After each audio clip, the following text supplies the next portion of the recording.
Díomh agus tá fáilte roimh go dtí Ollscoil Technoliaachta on Atlantic Campus Mayo. Welcome to our sustainability launch. And today is actually our third campus launch. We had the launch of the Higher Ed 4.0 from Sligo yesterday morning, and we had a range of mental health, physical health and well-being events at the ATU Letterkenny, ATU Donegal Letterkenny campus yesterday afternoon, along with the 5K, ATU 5K that was launched again yesterday evening in Donegal. And as the week goes by, I think you'll see a theme across all of our launch events, focusing very much on themes that we spoke about last Friday at our own community launch and on Monday at our public launch. And those themes revolve very much around sustainability and well-being.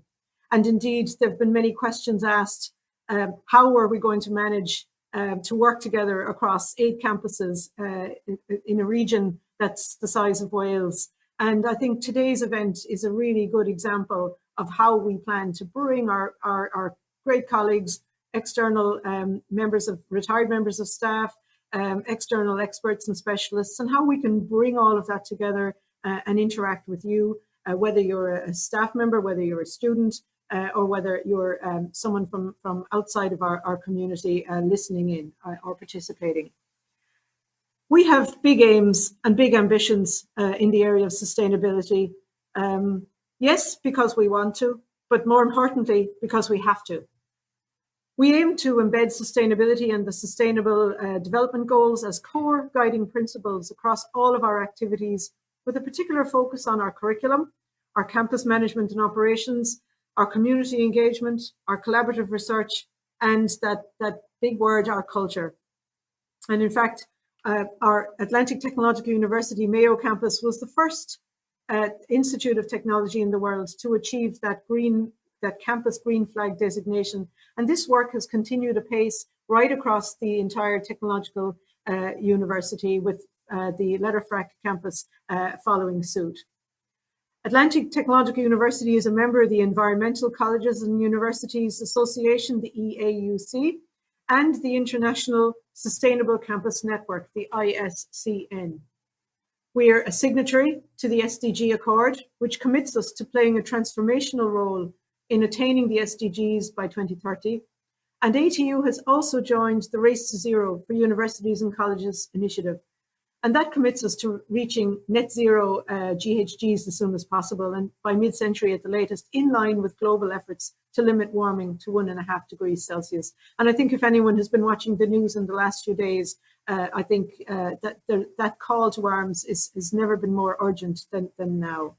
And in fact, all of our ATU campuses actively participate in the Green Campus programme that is run by An Taisce.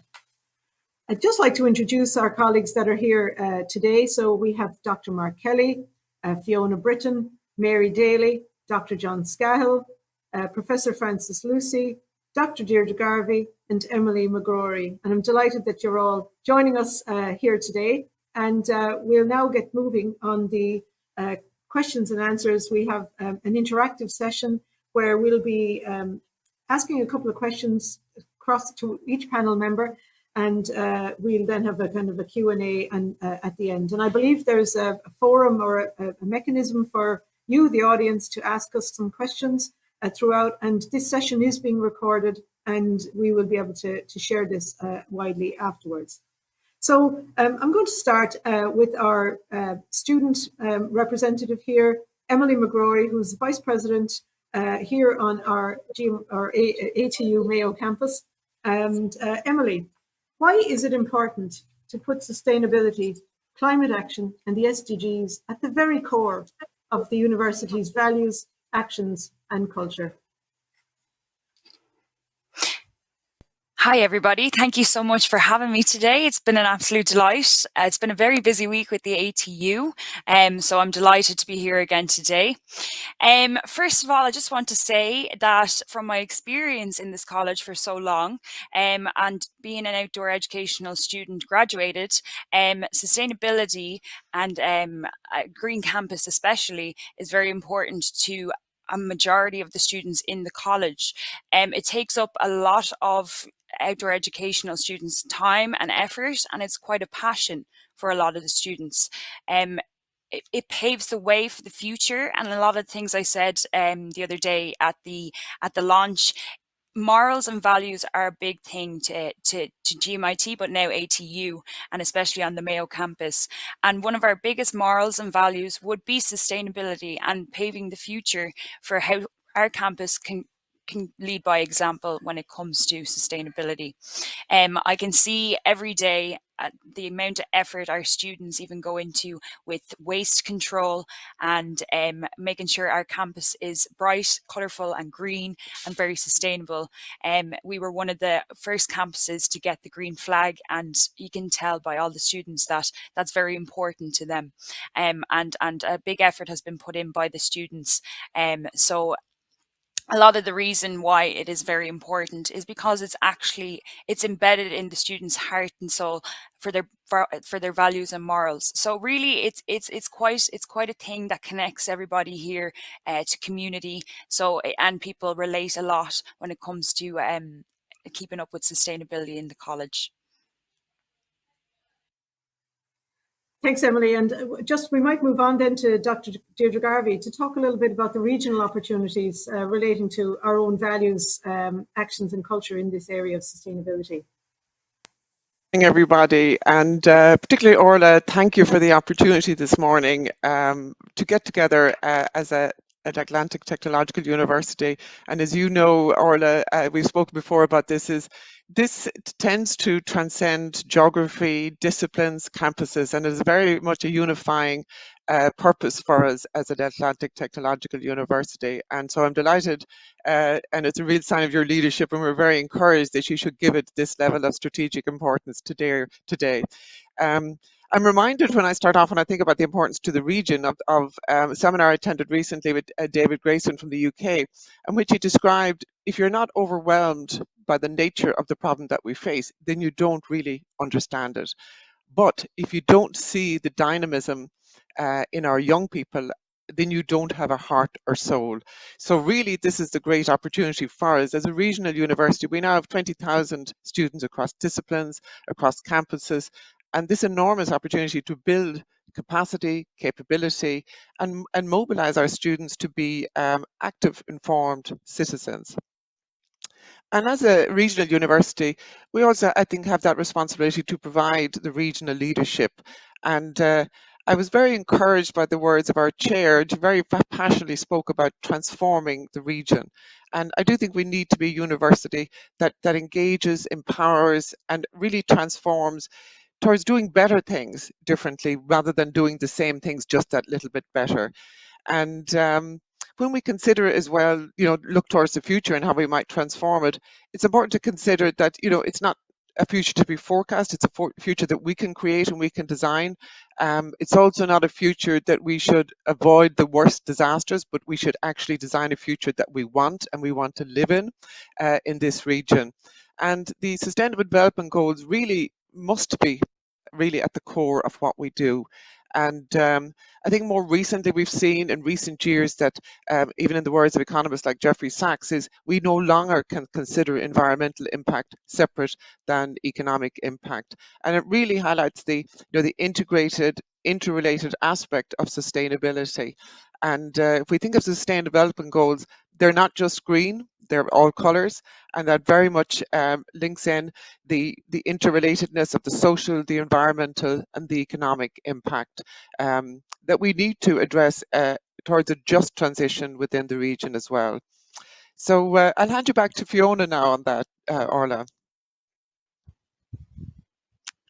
Thanks for that, Deirdre. Yeah, I completely echo your sentiments there. The reality is our students are facing a really different future, and quite an uncertain future. And in one hand, that brings lots of opportunities in terms of new jobs and that sustainability and climate are going to create for them. But in terms of our society, things are going to look and feel very, very different to what we know and experience now in terms of how we go about travel, how we eat, how we heat our homes, how we connect with each other, how we connect with nature, how we value nature. And I think when you strip it back, at the very core, we have a duty of care to our students to prepare them for these changes and these challenges, not only in terms of knowledge and skills, but in the agility to be able to respond to these challenges. And I think for us, that's where the Green Campus program has been so successful, because it's given us this framework to put students front and centre. And indeed, students have led that on campus here at beg your pardon, at Sligo campus of ATU, to lead that transition to our green flag. But they've also pushed us to be more ambitious. They wanted longer term ambition. They wanted not just to respond to the criteria of the Green Campus programme on an annual basis. They said, look, what's our ambition around decarbonisation? How do we become more sustainable citizens? How do we connect with our community? And that pushed us to move towards a sustainability strategy to respond to that. And by embedding then sustainability in our core values and purpose, it almost opened up new opportunities and new doors to kind of, I guess, be more creative about how we embed sustainability in our practice. So from a student's perspective, we've seen students now almost feel they have permission to take leadership to challenge the status quo, from the food we serve in our canteens to how we manage our green spaces. We've seen recent revision of our Students' Union Constitution at Sligo, where we now have provision for the very first sustainability student officer within the SU, which is a huge step in terms of better connecting student values with our kind of strategic aims as a campus. Staff are looking to better connect in terms of their projects, their programs, and not only in terms of the traditional subject areas, like immediately in sustainability, you think of engineering and you think of environmental science, but we're linking with students in sociology, in politics, in marketing, in event management, in tourism, accounting, in performing arts. And that's where it really gets interesting, when we start to kind of connect in a more creative way. And that, I think, is the true value of the Sustainable Development Goals, because it helps us connect in this more connected way, this more kind of interdependent way, bring in different disciplines, and we look then across not just environment, but economy, across our society, our community. And I think by building capacity and agency in this way amongst our student body, it's probably, to my mind anyway, the single biggest asset we have in terms of our sustainability transformation as a society. How we really weave sustainability through the fabric of our communities is the best chance for that, I feel anyway, is through our graduates. And in that respect, I think as a TU, we have unprecedented opportunity here, because we're coming together. We have unique strengths and capabilities against this common backdrop of our location on the Atlantic and our common climate challenges, and that presents a real opportunity for us to innovate and be leaders in this space. So I guess back to the original question, Orla, around why these values are so central, I think quite simply, I think if we are to meet our commitments to our society and our region and our students, and to do that in a meaningful and effective way and serve our region, I think sustainability has to be core part of our purpose and our values. Thank you so much, Fiona. I think that really, again, the three speakers there really set the tone as to what we're about, why we're doing this. And, for me today, it's a big day, actually, because we're bringing together the sustainability community in a very, some of the leadership in a very visible way. I know that you've all been working very well together on a range of initiatives, but really bringing us together like this and sets a tone as to how we will have to continue working going forward. And we're going to hear a lot of examples of good works that have maybe commenced from among our different communities across our different campuses. And our challenge will be to pull everybody together to get the good practices embedded as practices for the whole university. So primarily we're a higher educational institution. And I'm going to go now to a couple of speakers, starting with Dr. Mark Kelly, and I'm going to maybe get some examples as to how we have been embedding the sustainability and the SDGs more holistically across the curriculum. What initiatives have we been taking? And really keen to hear a little bit more about that. Over to you, Mark. Thanks, Orla. The first thing to say, I suppose, in relation to the curriculum is that there's fantastic work already underway across the range of disciplines in the ATU So we're not starting from scratch, and all you're getting today really is just a flavour of some of the examples. But I'm very conscious that there's been a huge grassroots initiative where staff and students have worked together over the last decade really to embed sustainability, as Emily mentioned previously. And I suppose what has changed really is obviously we see the international EU and Irish drivers, but as Emily attested to there, students now expect sustainability and climate action to be a core part of their university experience, irrespective of their discipline. This is why we need to embed sustainability more holistically across the curriculum. And so one of the first steps to take when you're looking at these opportunities is to provide learning opportunities for staff to explore how sustainability may apply to their own discipline. And so about 4 years ago, we developed a 10 credit level 9 education for sustainability module as part of the MA in teaching and learning. And this online module focuses on the 5 C's that were already mentioned by Orla: curriculum, campus, community, collaborative research and culture. And these are based around 5 workshops running from January to June each year. And the number of staff undertaking this module has been steadily growing over the last 4 years. And we're delighted to see that this year we've staff from all the ATU campuses participating. And this is developing a nice community of practice for staff across the ATU, and also developing, a series of sustainability champions across the various disciplines.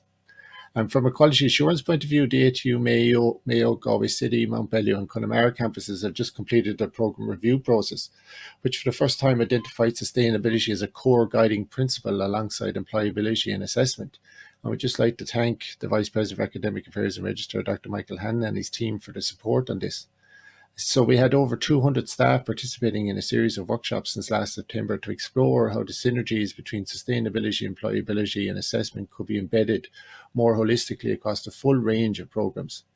In addition, all new programs being developed must now address sustainability as part of their quality assurance and validation process.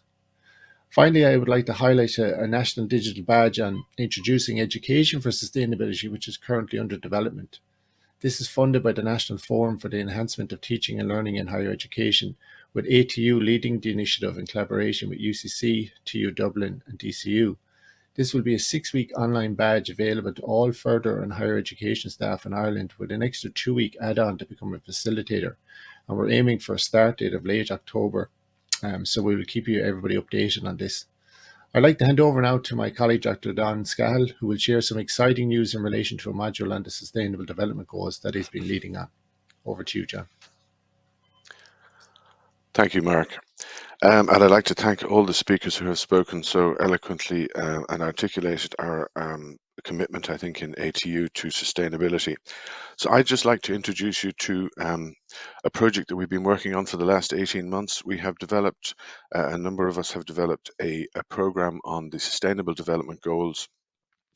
It's been led out from the Castlebar campus, and it's a multidisciplinary team consisting of staff from social care, nursing, business, engineering, outdoor education. It's basically a 20 credit special purpose award that students from any program across the ATU can carry out. We're hoping to be able to roll it out from next September. It's a 20 credit special purpose award at level 6, consisting of 4 modules: partnership, people, planet and prosperity. The people, planet and prosperity modules emulate or mirror the pillars of sustainability that have been referred to earlier on by Dr. Garvey. And the partnership module introduces the students to the concepts of sustainability, the Sustainable Development Goals, and how partnership is fundamental to underpinning a sustainable future. The program will be open, as I say, to students from any program. It is developed with a regional focus, so a lot of the examples of the material that's in the program are from the northwest of Ireland. They're all regionally based. It's a micro-credential project. It has been funded. The development of the program has been funded by the Higher Ed 4 project, which is a HCI funded Pillar 3 funded project. It's also going to be available, the resources will hopefully also be available to staff who want to introduce their students to the concept of the Sustainable Development Goals. Anyone who's interested in undertaking the project or on the program from next September can email sustainability@gmit.ie. Hopefully now we will have a new ATU email address later on for that. And the program will be available from September, in addition to for all students, in addition to their existing or whatever primary program they're already studying. So that's it, Mark. Thank you. I'll hand you back to Orla now. Thank you so much, John. And already we can see a huge amount happening in the education space. But as we spoke on Monday, we need to be outward looking. We need to be moving beyond our boundaries and the campus gates. And really, I'm going to go now to Professor Frances Lucy to perhaps share a little bit of insight into what are we doing to connect and serve our wider community and in terms of external engagement. And on then from Frances to Deirdre again. Over to you, Frances. Okay, thank you. A sustainable future very much depends on engagement with wider society, industry, enterprise, international students and community. We need to work together as a team to empower and to strengthen and to achieve the sustainability goals that are absolutely crucial. We work with different teams in the ATU to educate and empower in sustainability. And Fiona talked earlier about the responsibility to tool up our students, our traditional students, but we are also in the ATU very much involved in working with others. We're involved in two programs called Sustainable Futures. The first is a five-year HCI project led out by UCC, where we're partnering with them and Maynooth. That has a focus on climate action, sustainability and decarbonisation for industry and enterprise. So we're aiming to empower sustainability leaders to act within their own organizations, empowering them really to internalize their externalities in terms of sustainability learning and the focus. So they're sponsored by their organizations to do an MSc in sustainable enterprise. And we're also going to be designing bespoke CPD for them and doing other actions and workshops with them. So that should have a very powerful amplification and impact for sustainability. The second Sustainable Futures program is a well-established international summer school that involves the ATU, Mid Sweden University, and Hochschools in Amsterdam, Geneva, and Osnabrück, where we bring together transdisciplinary teams of undergraduate students and lecturers for a 2-week summer school where they work together in very exciting teams on various projects on local and global sustainability issues, and they present them at the end. So students are learning to work and network together with, internationally. So this year that's going to be in Sligo, in ATU Sligo, where we're also going to be running our biannual conference in education with sustainability, drawing in practitioners and educators from across the globe. Another big impact that we're having on sustainability is with the food and drink industry. They are challenged with implementing sustainability, and so we were delighted to be asked to work with the IBEC Food and Drink SkillNet to develop a master's program with them on sustainable food systems. So students do assignments based in their work-based environment. They need to think about systems thinking. So they're really integrating sustainability into their own organizations while doing the masters. And then, that leads on into the changing culture in their organization, and it is sustainable in its ability and its focus. So a few household names there would be Brennan's Bread, Keeling's Fruit, Glanbia. We're working with a whole range of small, large and medium food and drink industries. Now I'd like to talk just a little bit about our scope in research, where we have multiple engagement with communities across a range of projects. So one very exciting project that we're involved in is SCORE. It's a Horizon 2020 project where we're working with coastal communities across Europe to develop nature-based solutions for climate change in coastal areas. So we're using the living lab concept, where the citizen's home city is the living lab, and they are heart and soul of the team working on the research to come up with the solutions. And that makes it sustainable. That's the only way forward, because projects always end. So we always need to make sure that the outputs are sustainable, that the communities, we work with the communities to help and empower them, but that it is long lasting. Another project, we're launching an action in Lough Arrow in County Sligo tomorrow.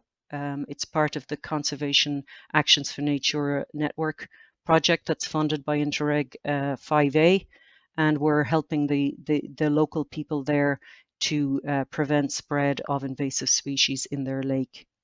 Now, finally, for our scientific community, we're very involved in the Environmental Sciences Association of Ireland and the annual Environ Conference. And this year's title of the conference is Unlocking Sustainability. It's going to be held in Belfast in June 20th to the 22nd. And we have our scientific researchers, undergrads, postgrads, postdocs, and also practitioners coming to that every year. So I'll give a shout out for Environ that you might come along and or submit an abstract by the end of April. So thanks very much. I'd like to pass on to Deirdre now. Thanks, Frances, for that. There's really some great examples of the three organisations to date connecting and serving our community, and really some exciting developments there, Frances, in collaboration nationally and internationally. And one of the things, picking up on what Fiona has said as well, is, we're all, I suppose, aware of the wealth of scientific information, and probably particularly from the engineering and science faculties. And one of the challenges, I suppose, can be for in the community context is to integrate that into the local context. And if we think of just the nature of sustainability and climate change in itself, the devastating effects of climate change tend to be delayed, maybe invisible at times, gradual and distant. So it sometimes, as humans, it's just the nature of that challenge that it highlights to us that we, as humans, we're not good at dealing with those aspects of the challenge, but on the other hand, it also highlights to us that the need to engage at a number of levels and different approaches, and also to have behavioural approaches as well. And even at the IPCC report in February, in the sixth assessment report, that they also highlighted that the value, strongly value diverse forms of knowledge, such as scientific knowledge, but as well as indigenous and local knowledge, in understanding the challenges that we face, but also the actions that are needed at local level. And the Western Development Commission, which many of you will be familiar with as well, have done some regional research on and produced a report on making that transition to a low carbon society within this region. And they really highlighted that we do have some distinctive challenges, and particularly in terms of the profile of the region and rural dwellers and the infrastructure deficits, but also the opportunities that low carbon future can bring to the region like this and to the communities in which we all live in.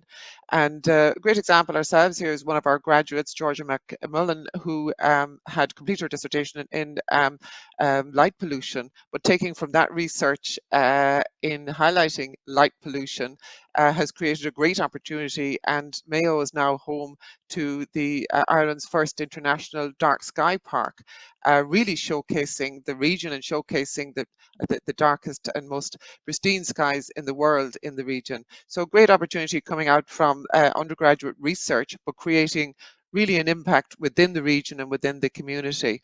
You'll also be hearing later today actually from my colleague Linda Huxley and her work in swift conservation. But again, just to highlight, it's not just resulted in research and in terms of the project itself and in actual the conservation of the swifts, but also it has resulted in community action in bringing in primary schools, secondary schools, engaging with sustainability, understanding what they can do, understanding what they can do at a local level.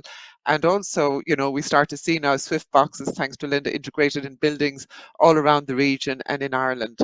And really, it was, if I were to highlight one aspect of sustainability, which is really, I think, critical to our role, it is that engagement with the community and our contribution to the development of the communities here in the region. And I think the key with this is, to start local, to take gradual steps, but to think big and to be ambitious about what we can do and how we can contribute and engage with our stakeholders. And as Francis outlined, in a lot of the work that we've been doing already and we need to continue to do, it's working with others. It's working with others, agencies in the region, it's engaging with communities at a local level, and it's also working with those outside of our communities who face similar challenges. So I think, Orla, back to you now for some more questions. Thank you so much. And I've been doing kind of a good few radio interviews in the last few days, and many people have been asking, what's going to be different about the new university? What is going to be so exciting about it? And I think we're getting a flavour here of the kind of answers that I've been giving have been along the lines of our big challenge is to bring the full weight of expertise, the full critical mass of what we have, the richness across all of our campuses, and bring all of that wisdom and experience together, working together to solve problems and to engage with external stakeholders and communities. I know we'll come to Linda shortly, but I know that the work done started in Mayo was modelled subsequently in Galway when the new Innovation Hub extension was being built. The team there visited Mayo, spoke with Linda, and have now incorporated Swift boxes in that new building funded by Enterprise Ireland. The extension was, but the Swift boxes again, and that's a really good example of how good practice is disseminating, and we're able to embrace that as all our own. Sorry, I know I'm holding up the schedule. Delighted now to go to Letterkenny, and we have a wonderful leader with us in Mary Daly, who has played a major leadership role in terms of looking at our own physical environments. And, it's one thing to be looking outward and, pointing to what should be done globally, but there's also our local environments and our physical campuses. And maybe, Mary, you might give a flavour as to some of the initiatives that are underway across all our campuses to make our own campuses that bit more sustainable and environmentally friendly. Okay, thank you, Orla.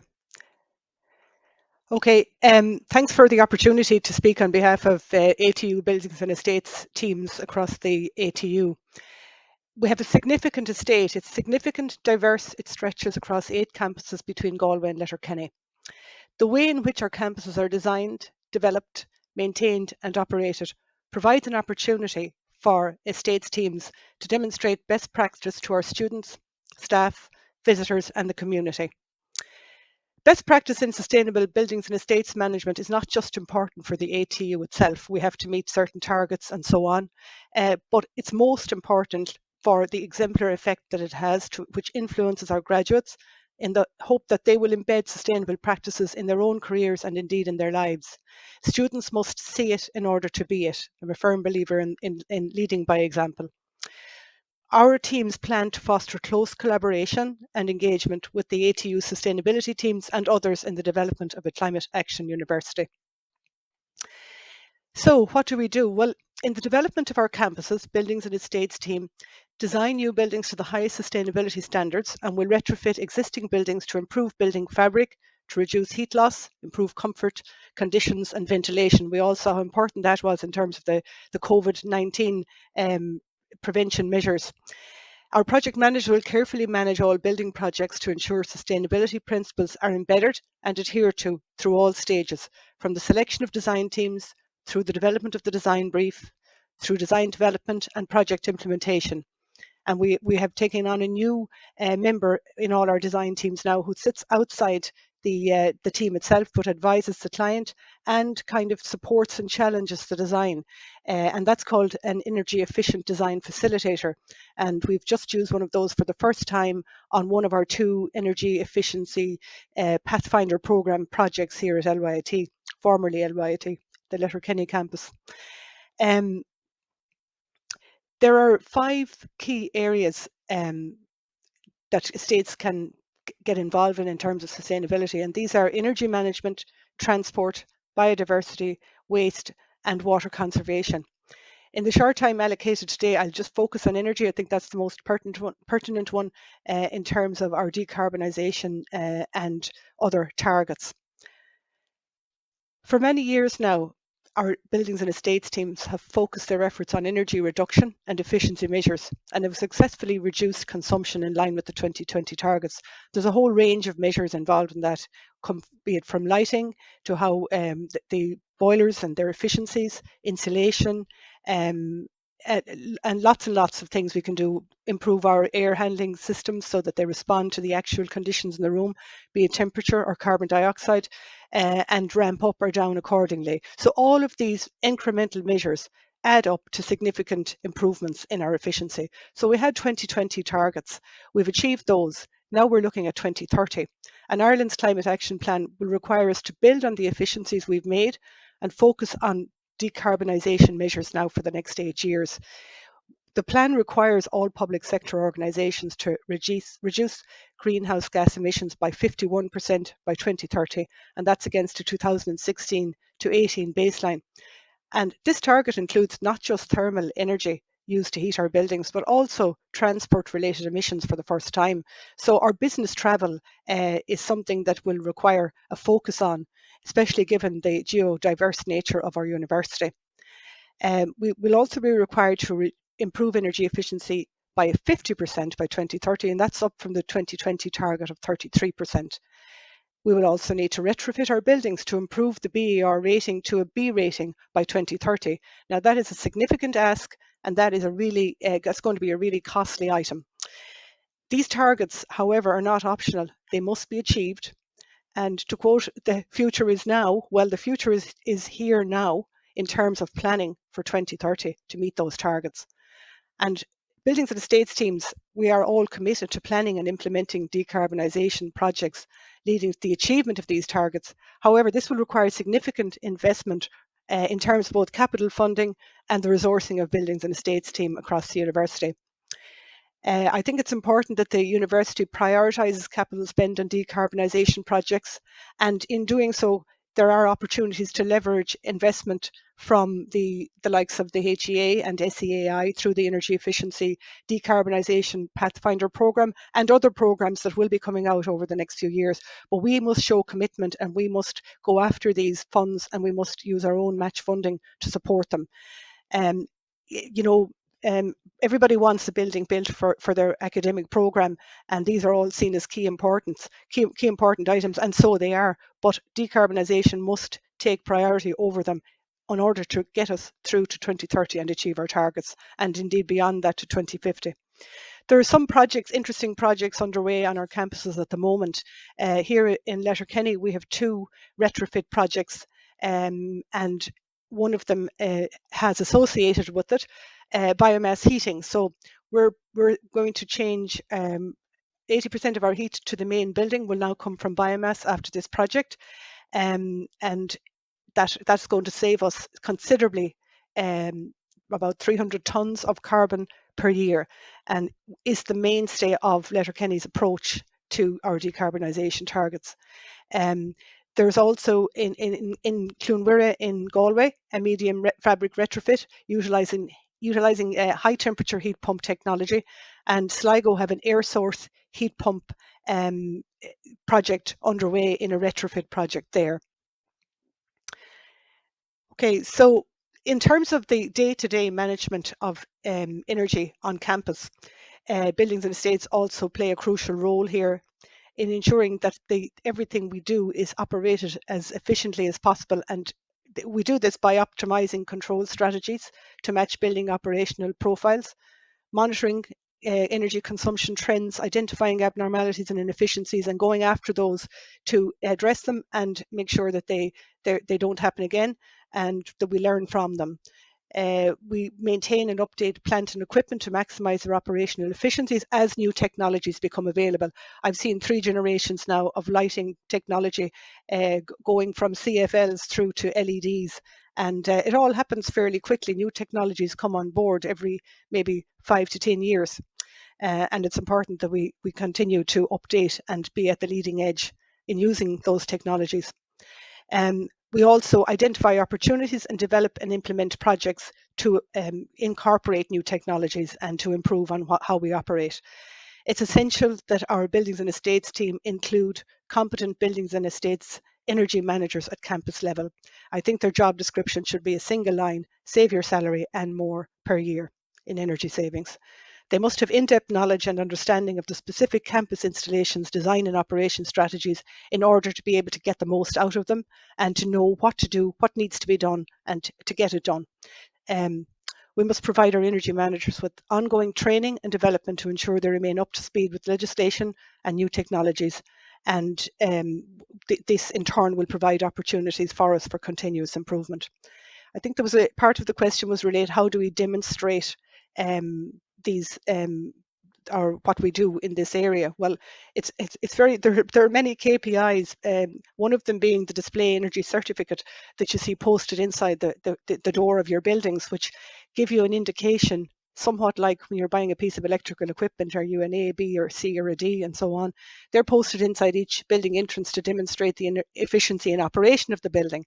When it comes to the actual building fabric and how they're designed and what they actually are, and setting targets for moving to a BER grade B, for instance, you've got the Building Energy Rating Certificate. And then annually we have the SEAI monitoring and reporting, which we must report to.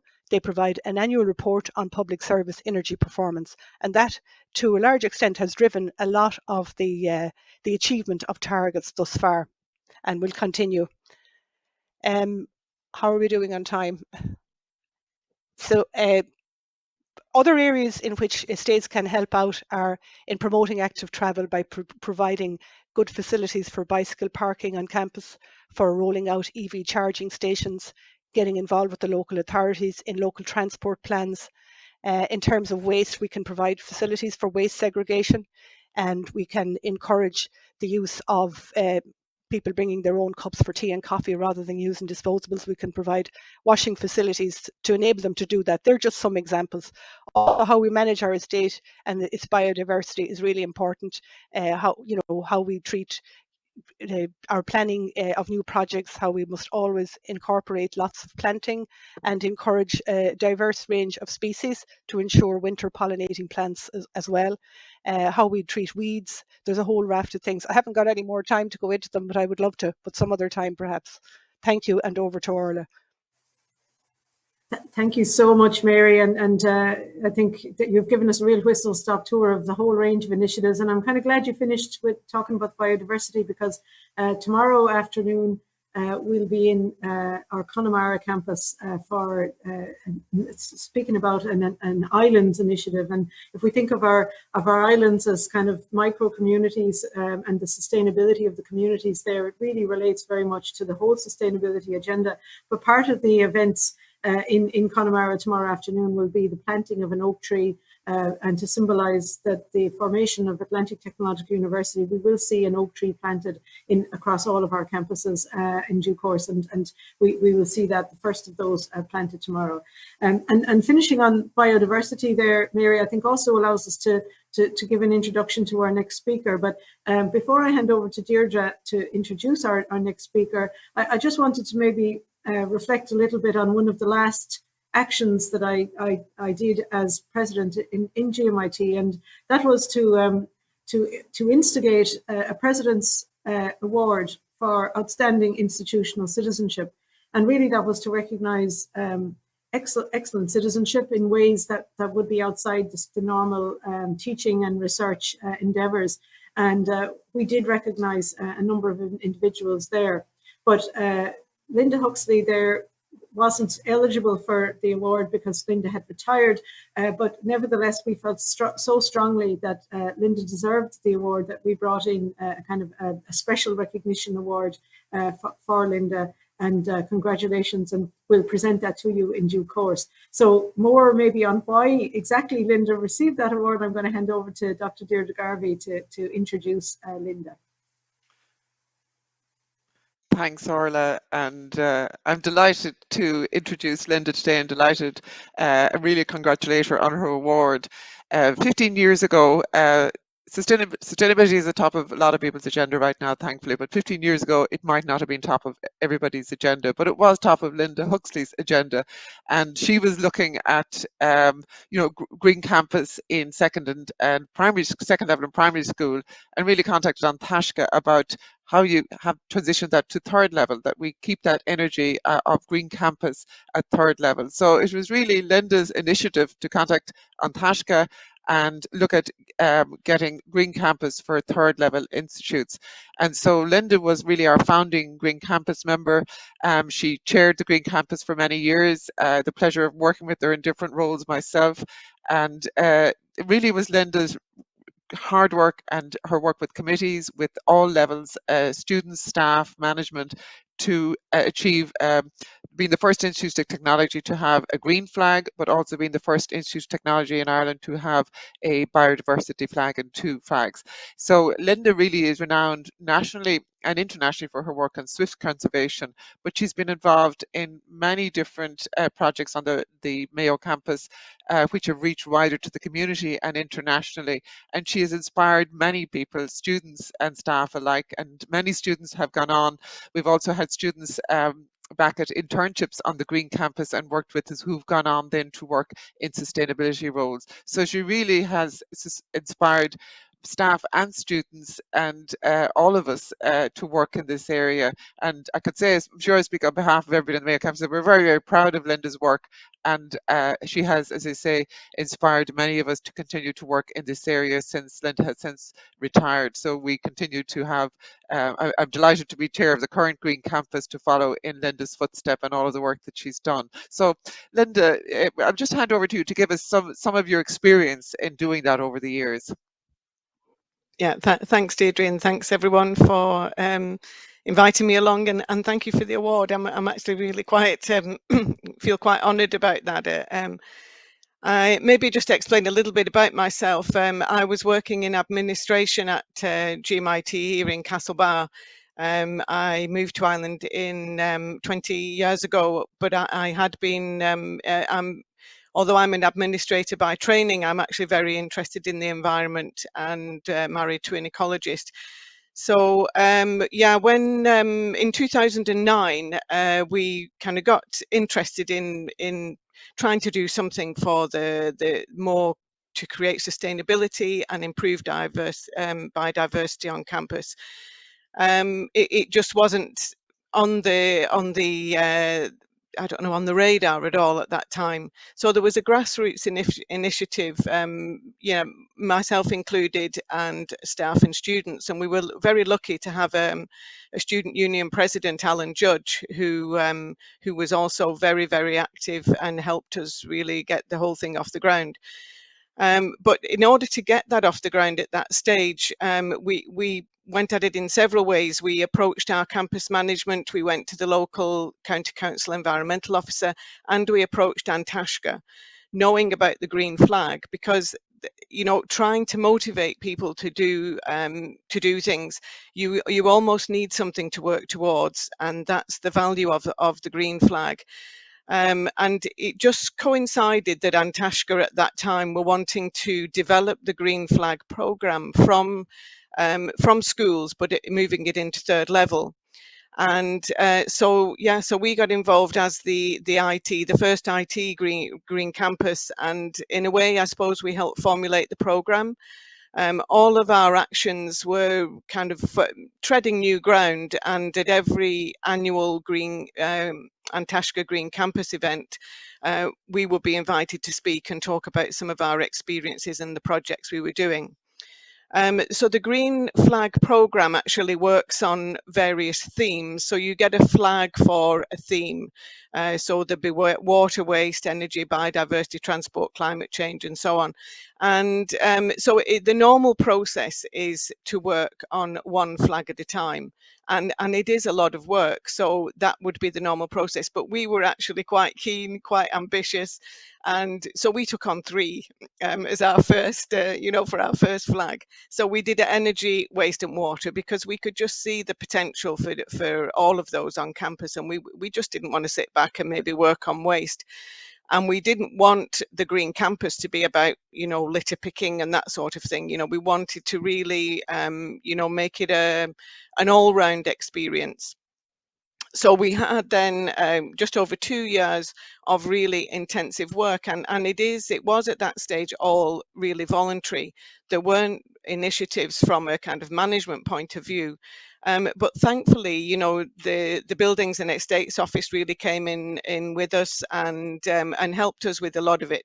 So our initial, some of our initial projects, but too many to mention really in a short talk like this.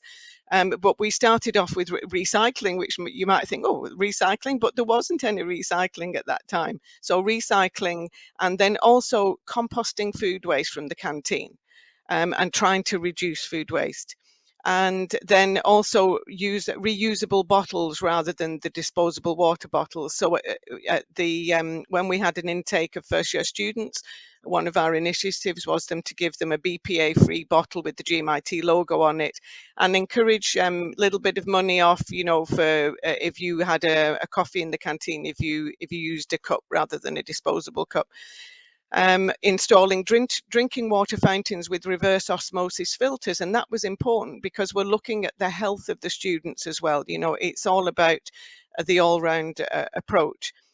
We then set up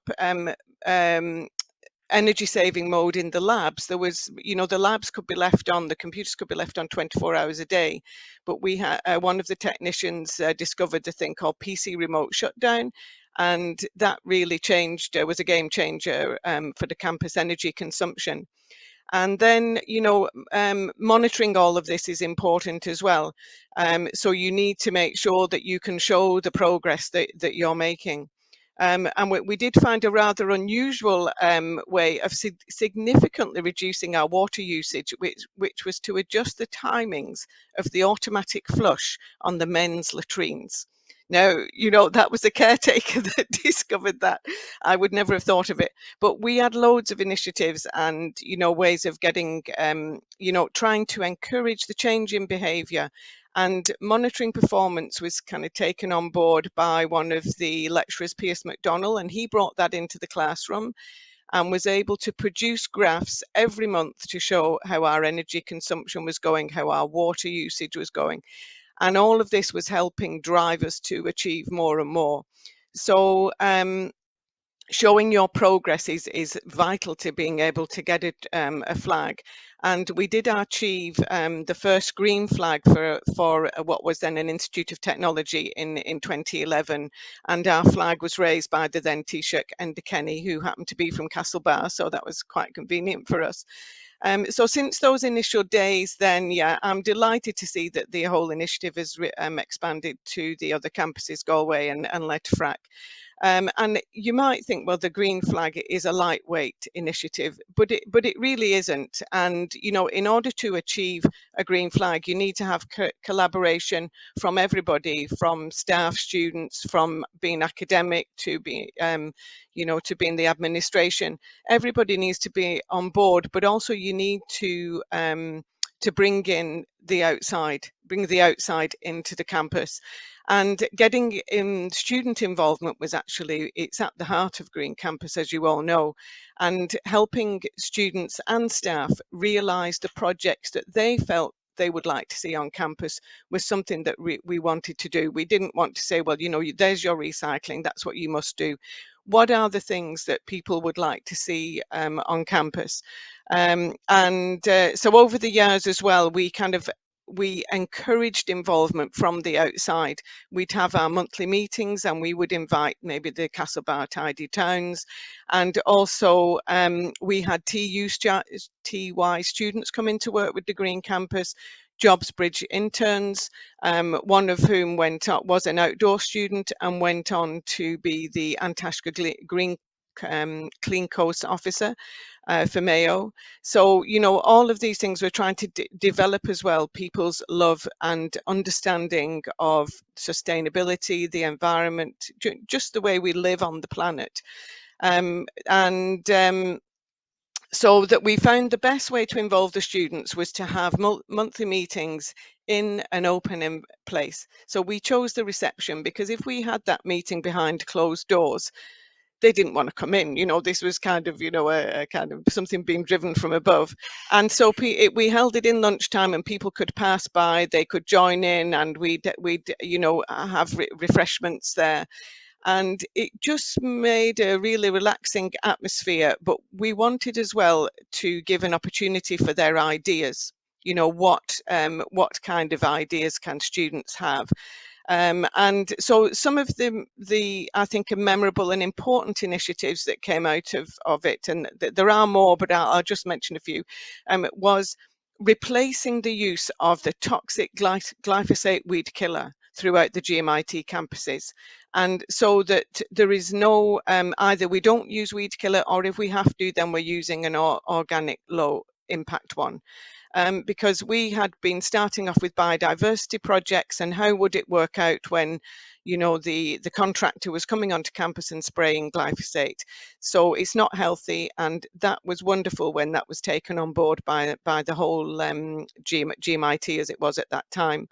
Then we had a student who put forward an idea of creating a woodland trail, because we've a little bank of woodland on the edge of the campus, and we brought in the two scheme, and they came in to work with us and created this lovely little woodland walk.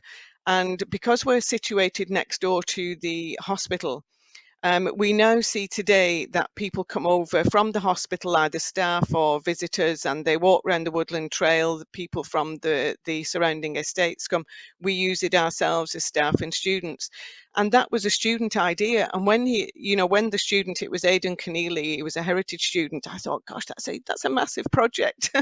But he wanted to achieve it. And the point was, we wanted to find a way of helping realize those ideas from students.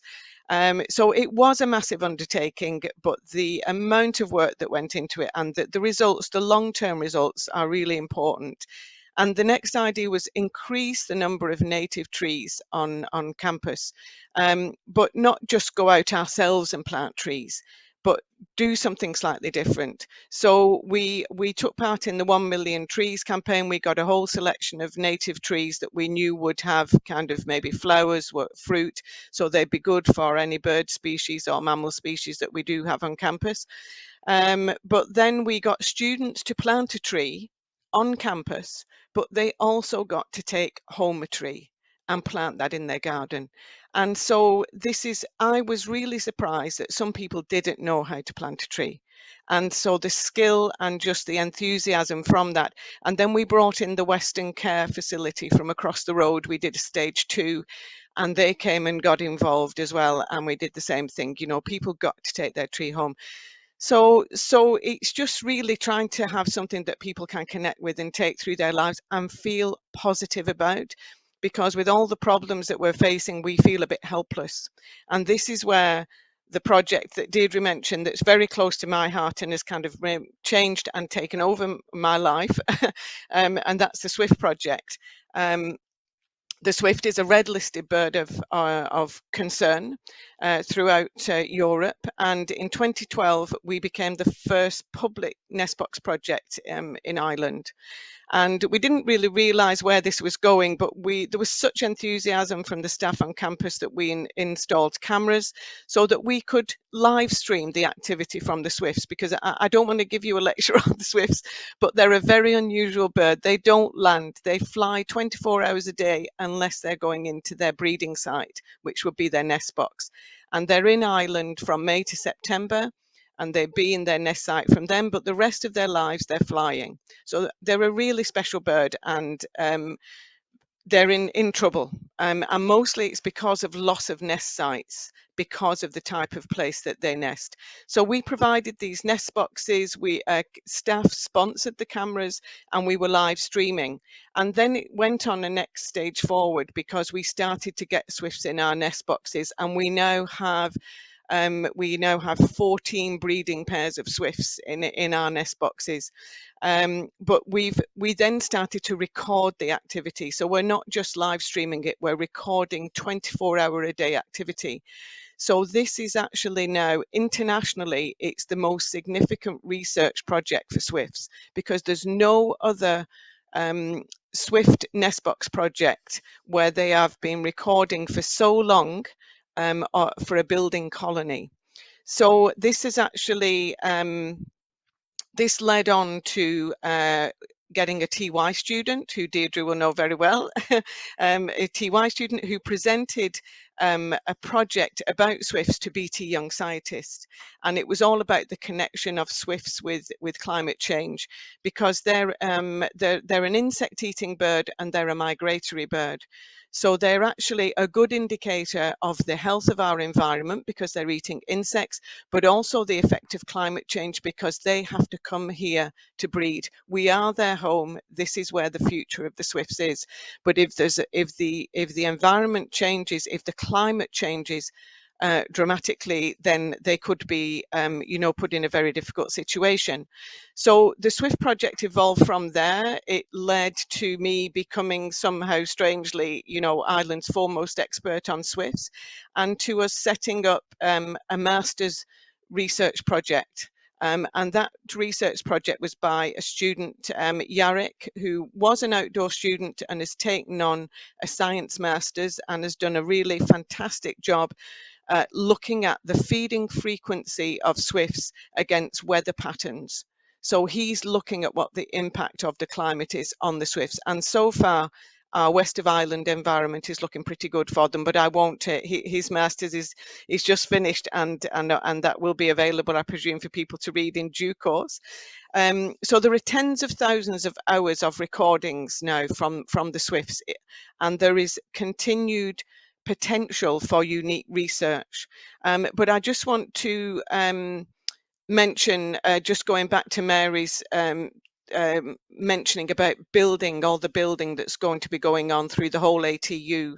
And I would actually take this opportunity to encourage thinking about building for biodiversity and building in Swift nest boxes, as we did in the Innovation Centre in GMIT in Galway. That is the way forward now, and that's what I'm doing with schools throughout Ireland, which is getting Swift nest boxes built into buildings. But we need also to bring on board the expertise we have, like Georgia McMillan and her knowledge of the lighting, because although LED lighting is energy efficient, there's very wrong lighting, there's very wrong LED. It's too bright. A lot of the LEDs too bright, and it affects moths and so on. So anyway, we won't go into a lecture, but there's loads of potential for GMIT or for ATU to play a very important role in sustainability. There are some things that immediately come to my mind because I'm always aware of the problems. Slurry is a massive problem for our water quality, and yet for some reason the government is not taking on the idea of using slurry to fuel biodigesters, because biodigesters create energy, and maybe the ATU could really show that is a potential for A, improving the environment, and B, generating electricity, because we do not want to be reliant on Russia or wherever else. It's nice to be self-reliant. So I really feel I don't know, I think the students coming onto the college from now on, they're all acutely aware of the problems that we face. And I think they will be expecting an awful lot. And I think they will want to get involved and feel that they can make a positive contribution some way or another. Thank you. Thank you so much, Linda. And I just apologize to our audience. We've gone a little bit over time, but I have to say that was, I think, really well worth it. I think you've given a really whistle-stop tour de force, really, of all the initiatives as part of the Green Campus journey, and left us with a passionate plea around our Swift population.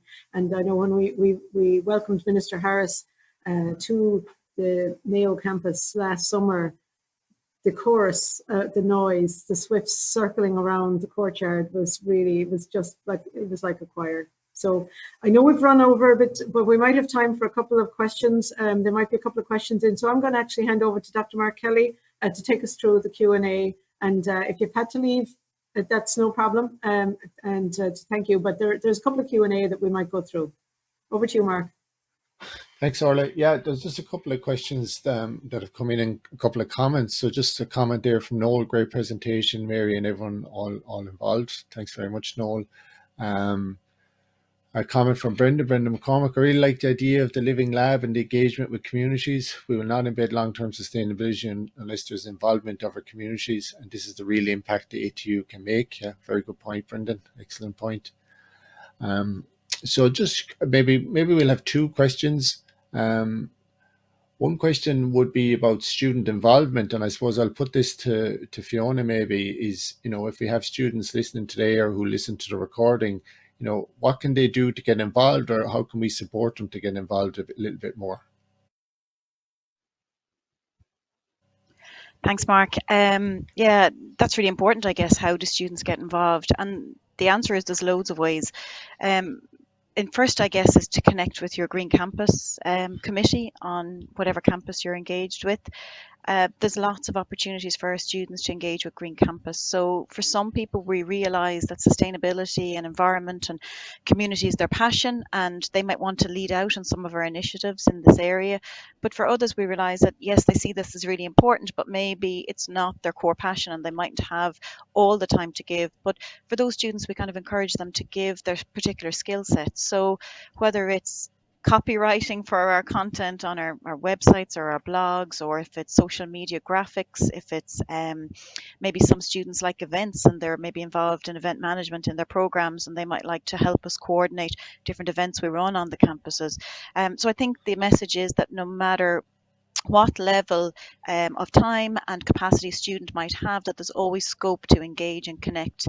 So that's one way. The other way is certainly through programs and projects. And I think maybe to challenge teaching staff that, if there are projects that they're working on as part of their assessments, that ask the question, can I link this to a sustainability topic? Or it could be around energy management, it could be community engagement, it could be biodiversity. And we've shown here today that we have such a suite of skills, knowledge and experience that I think across the breadth of the TU, there's plenty of resources there to support our students in these projects and connect them even with industry and really build their experience and their CVs in this area that will be really kind of worthwhile for them as they go out then into the workforce.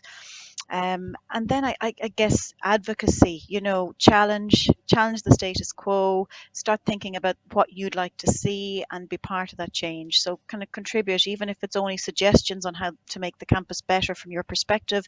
Talk to your student union on this. And there's elections coming up, I know, here in the Sligo campus. I think they close on Thursday. I'd encourage them all to vote for the sustainability officer in that, and even to challenge their presidents, their welfare officers, ask them what they're doing on sustainability and where they align and what their ambitions are in this space, and really make it part of the conversation. Yeah, that's great, Fiona. Thanks a million. And just another question to finish maybe on the questions, and it links to the comment about projects, and just over to Mary there. Mary didn't have a time to really go through all the different targets that have been set out, but Mary, if you were looking at prioritizing measures, say the top three measures to look at these decarbonisation targets, what would you think they would be? Okay, well, SEAI have always fostered this idea of fabric first. But when you look at it, fabric first and then change out your fuel, right? But when you look at the costs of doing fabric first, it's enormous, it's prohibitive. So if you can change out your fuel first from fossil fuels to renewables, then you've got a very quick win at low cost in terms of your carbon budget. Okay, you'll still have to meet your building energy rating of a grade B by 2030 for all your buildings, but you can do that gradually as you progress. But get the big hit on carbon now. The recent heat study, Ireland heat study, has demonstrated that it's too late to wait to get all your buildings refurbished. You need to do the decarbonisation first now.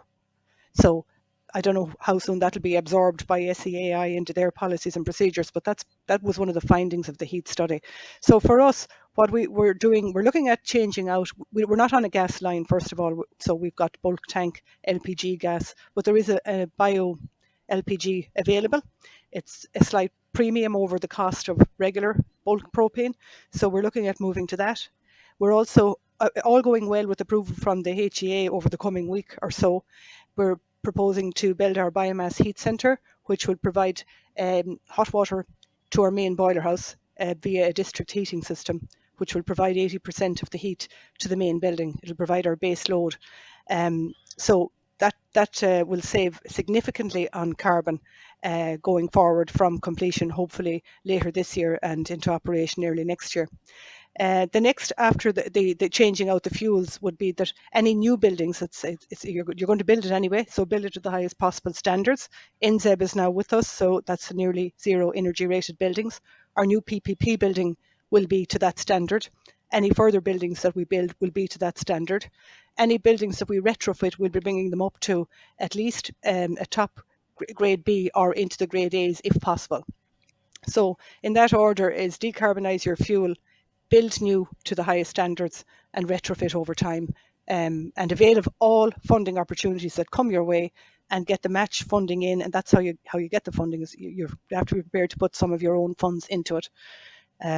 So that's really... Yeah, thanks, Mary. That's great. Yeah, and like there's a sort of synergy there between what Fiona mentioned about student work, student projects, staff getting involved, and what Building in Estates are trying to achieve as well.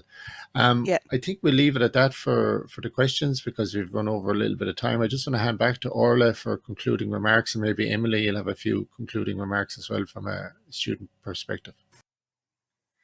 Thank you so much, Mark. And I will leave the final words to Emily.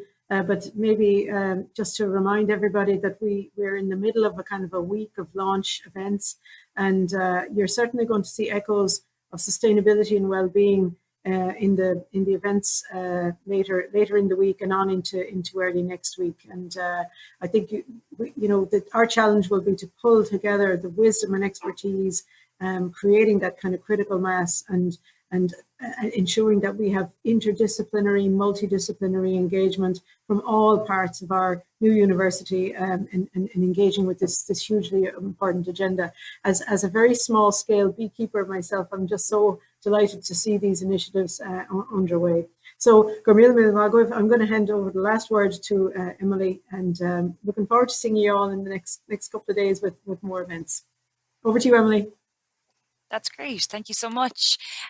Just in relation to students, I just want to say your student union is here for you.